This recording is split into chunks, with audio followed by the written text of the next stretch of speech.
નમસ્કાર વાચક મિત્રો. આજનો લેખ બાળ ઉછેરની મૂંઝવણો નિષ્ણાતોની નજરે. વાચન સ્વર જિગીષા દેસાઈ.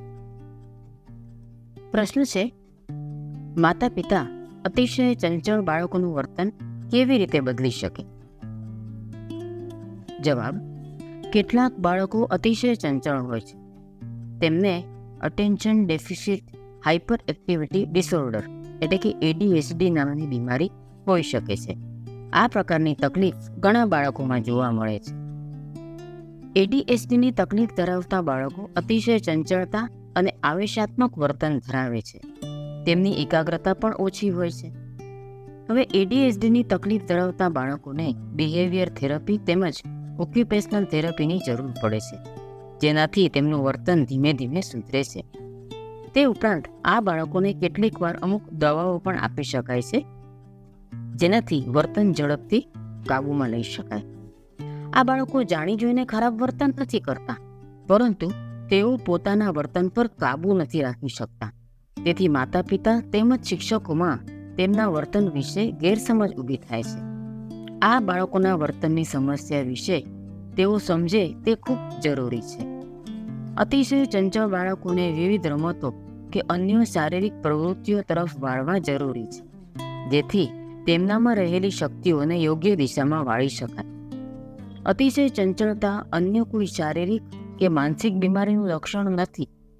તે અંગે યોગ્ય મેડિકલ તપાસ કરાવવી જરૂરી છે. પ્રશ્ન છે, અમુક બાળકો ખૂબ શરમાળ અને અંતર્મુખી હોય છે. તેઓ બીજા બાળકો સાથે સરળતાથી હળીભળી શકતા નથી. આ બાળકોના વર્તનમાં બદલાવ લાવવા માતા પિતા શું કરી શકે? તો જવાબ છે, સૌ પ્રથમ તો દરેક માતા પિતાએ એક બાબત સમજવી ખૂબ જરૂરી છે કે દરેક બાળક અલગ વ્યક્તિત્વ ધરાવે છે. તેની પર્સનાલિટીની ખાસિયતો ગમા અણગમા અલગ અલગ હોય છે. તેથી બાળકની પર્સનાલિટી તદ્દન બદલી નાખવાના પ્રયત્નો કરવા જોઈએ નહીં, કે એવી આશા પણ માતા પિતાએ રાખવી જોઈએ નહીં. છતાં પણ બાળકે અન્ય બાળકો સાથે અમુક સંજોગોમાં હળવું ભળવું પડે જ, તો તેવી પરિસ્થિતિમાં તેને વધુ તકલીફ ન પડે અને તે સરળતાથી મિક્સ થઈ શકે તે માટે અમુક પ્રયત્નો નાનપણથી કરી શકે. નાનપણથી બાળકને થોડા બાળકોનું નાનકડું જૂથ બનાવીને તેમાં રમવાની તક અને પ્રોત્સાહન આપવા જોઈએ. બાળકોને પોતાના ઘરે રમવા બોલાવી શકાય, તેમજ નાની પિકનિક જેવા કાર્યક્રમોનું આયોજન નાનકડા જૂથ માટે કરી શકાય. તે સમય દરમિયાન બાળકો સમૂહમાં કરી શકે તેવી પ્રવૃત્તિઓ કે રમતગમતનું આયોજન કરી શકાય. આ રીતે બાળકને નાના ગ્રુપના અન્ય બાળકો સાથે હળવા મળવાની તક મળે છે અને આદત કેળવાય છે. હવે એકવાર બાળક નાના ગ્રુપમાં સરળતાથી હળવા ભળવાનું શરૂ કરી દે, ત્યારબાદ એ જ ગ્રુપમાં ધીમે ધીમે નવા બાળકોને જોડી શકાય, જેથી બાળક ધીમે ધીમે મોટા ગ્રુપમાં મિક્સ થતા શીખે. શરમાળ બાળક માટે ઇતર પ્રવૃત્તિ અથવા તો તેના વ્યક્તિગત શોખને લગતી પ્રવૃત્તિ પસંદ કરી શકાય, જેમાં તેને અન્ય બાળકો સાથે રમવાની પ્રવૃત્તિ કરવાની તક મળી રહે. માતા પિતા પોતાના કૌટુંબિક મિત્રો કે કુટુંબીજનોને મળવા જતી વખતે બાળકોને સાથે લઈને જઈ શકે.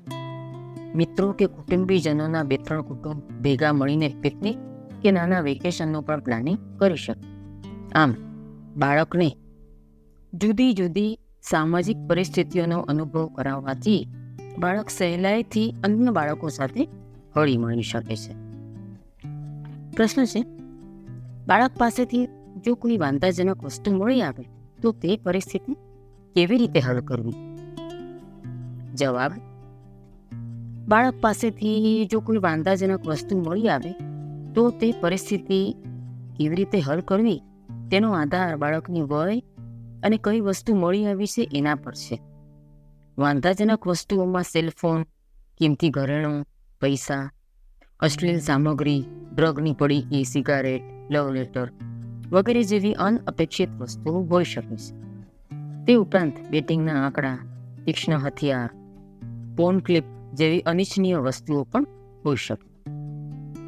કોઈવાર મોંઘા ગિફ્ટ આર્ટિકલ, સ્ત્રીઓના અંતર્વસ્ત્ર, પર્સનલ ડાયરી, દારૂની બોટલ જેવી વસ્તુઓ પણ મળી શકે છે.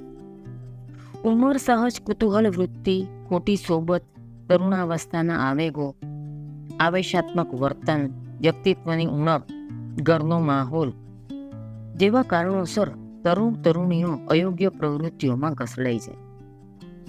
જ્યારે અચાનક કોઈ અયોગ્ય પ્રકારનું બાળકના room, table, locker, wardrobe, purse, બુકશેલમાંથી કોઈ અયોગ્ય પ્રકારની વસ્તુ મળી આવે ત્યારે આટલું જરૂર કરવું જોઈએ. તત્કાળ કોઈ જ પ્રતિભાવ આપવો નહીં. બધા કુટુંબીજનોની હાજરીમાં બાળકનું અપમાન કરવું નહીં કે ઉલટ તપાસ કરવી નહીં, પરંતુ બાળક સાથે એકલામાં વાત કરવી. ગાળાગાળી કે મારપીટ ન કરવી. બાળક સાથે શાંતિથી તેણે કયા કારણસર આવી વાંધાજનક વસ્તુ પોતાની પાસે રાખી છે તે પૂછવું જોઈએ.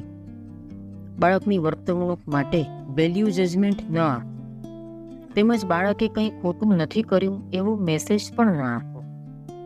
આવી વસ્તુ મળવી અયોગ્ય કહેવાય તે સમજાવવું.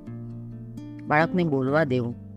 તેની કઈ જરૂરિયાત તેની પાસે આવું કાર્ય કરાવે છે તે જણાવવા દો. ઉંમર, મિત્રો, ભૂલચૂક, મનોવ્યથા કે માનસિક રોગો જે કંઈ આ માટે જવાબદાર હોય તેની મુક્તપણે ચર્ચા કરો.